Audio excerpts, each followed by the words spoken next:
Baby John movie అయితే చూసాను. ఈ మూవీ వచ్చేసి అఫీషియల్ గా తేరీ రీమేక్ అనమాట. సో మనకు తెలుగులో వచ్చేసి పోలీసోడు అని అయితే తెలుగులో అయితే ఉంటుంది. సో మనకు మూవీ ఎలా ఉంది అంటే మూవీ నాకు విజువల్స్ పరంగా, యాక్షన్ పరంగా అండ్ స్టోరీ వచ్చేసి యాజ్ యూజువల్ అదే కాబట్టి నాకు మూవీ గుడ్ గానే అనిపించింది. బట్ మూవీలో కొన్ని ఫ్లాస్ కూడా ఉన్నాయి. అవేంటో ఇప్పుడైతే తెలుసుకుందాం. మూవీని వచ్చేసి డైరెక్టర్ గారు కొన్ని చేంజెస్ చేసి మేమైతే తీసాము, సేమ్ అయితే తీయలేదన్నారు. బట్ మూవీ చూస్తే మాత్రం సేమ్ యాజ్ యూజ్ అలాగే ఉంది. ఎక్కడైతే చేంజెస్ అయితే చేయలేదు. బట్ ఒక్క విషయానికైతే నేనైతే మెచ్చుకుంటాను.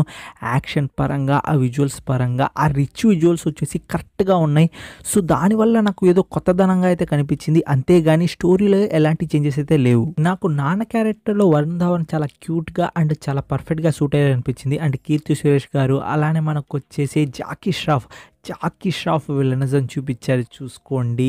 అరే ఇది కదరా కావాల్సింది ఒక విలన్ నుండి అయితే అనిపించింది. సో మూవీలో జాకీ ష్రాఫ్ వచ్చేసి హైలైట్ అనమాట.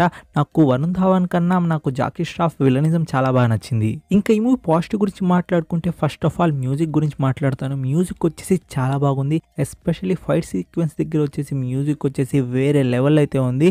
ఆ మ్యూజిక్ వింటుంటే ఇంకా వినాలనిపిస్తుంది. అండ్ సాంగ్స్లో కూడా మ్యూజిక్ వచ్చేసి చాలా బాగుంది. అండ్ ఇంకో పాజిటివ్ ఏంటి అంటే మనకు రిచ్ విజువల్స్తో అయితే మూవీ అయితే తీశారు. అంటే మనకు మూవీ బడ్జెట్ మొత్తం మనకు తెర మీద అయితే కనిపిస్తూ ఉంటుంది. అలానే యాక్షన్ సీక్వెన్స్లో ఆ ఫైట్ సీన్స్ వచ్చేసి చాలా అంటే చాలా బాగా అయితే కొరియోగ్రాఫ్ అయితే చేశారు. ఆ స్లో మోషన్లో ప్రతి సీన్ మన అయితే చూపించడం అది వచ్చేసి చాలా బాగుంది. నాకు మూవీలో అట్లీ యాంగిల్ అయితే కనిపించింది. అట్లీ గారు మనకు జవాన్ మూవీలో ఏ విధంగా ఆ స్లో మోషన్ యాక్షన్ సీక్వెన్స్ని చూపించారో సేమ్ అలానే వచ్చేసి మనకు డైరెక్టర్ ఖాళీ గారు కూడా మనకు అదే విధంగా వచ్చేసి ఆ వైబ్ని అయితే తీసుకుని వచ్చారు. ఇంకా స్టోరీ గురించి మాట్లాడుకుంటే మనకు సేమ్ స్టోరీనే తేరీలో ఏ స్టోరీ ఉందో ఆ స్టోరీని వచ్చేసి మనకైతే దించేశారు. యాస్టీజ్ ఉందనుకోండి. బట్ మీరు కానీ తేరీ చూడకపోయి ఉంటే మూవీ వచ్చేసి మీరైతే ఖచ్చితంగా అయితే ఎంజాయ్ చేస్తారు. ఇన్ కేస్ మీరు తేరీ చూసినా కానీ ఈ మూవీ చూస్తుంటే ఆ రిచ్ విజువల్స్ వల్ల, యాక్షన్ సీక్వెన్స్ వల్ల మీకు కొంచెం రిఫ్రెషింగ్ అయితే అనిపిస్తుంది మూవీ. సో నాకు కూడా రిఫ్రెషింగ్గానే అనిపించింది. బట్ డిసప్పాయింటింగ్ ఏంటి అంటే యాస్టీజ్ దింపేశారు మూవీని వచ్చేసి. అదే కొంచెం డిసప్పాయింటింగ్ అయితే అయ్యాను.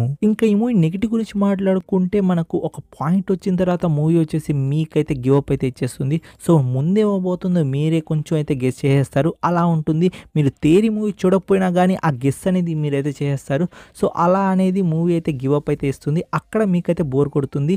అండ్ ఇంకో విషయం ఏంటి అంటే మూవీలో లాజిక్ పెట్టకండి ఫ్రెండ్స్. ఎందుకంటే ఇలాంటి సినిమాలో మీరు లాజిక్ పెట్టినట్లయితే ఇంకా మూవీకి పోవడం అవసరం లేదు. సో లాజిక్ అనేది పెట్టకుండా మూవీ అయితే చూడండి, మీరైతే ఎంజాయ్ చేస్తారు. సో ఓవరాల్గా మూవీ ఎలా ఉంది అంటే మూవీ ఈజ్ గుడ్. ఒక్కసారి మీరు తేరీ మూవీ చూడకపోయి ఉంటే థియేటర్లో పోయి ఎక్స్పీరియన్స్ చేయొచ్చు, మీకైతే నచ్చుతుంది. లేదు మేము తేరీ మూవీ చూసాము అంటే మీరు ఓటీటీలో అయితే మూవీ అయితే చూడండి. సో మీకు ఓటీటీలో చూస్తే ఈ మూవీ ఓకే చాలా డిఫరెంట్గా తీశారు, చాలా రిఫ్రెషింగ్గా తీశారు, యాక్షన్ సీక్వెన్స్ బాగున్నాయి అని ఒక థాట్తో అయితే మీరైతే మూవీని అయితే యాక్సెప్ట్ చేస్తారు. ఈ వీడియోకి అయితే ఇంతే ఫ్రెండ్స్. నెక్స్ట్ వీడియో అయితే కలుసుకుంటాను. Take care, bye bye, see in the next video friends.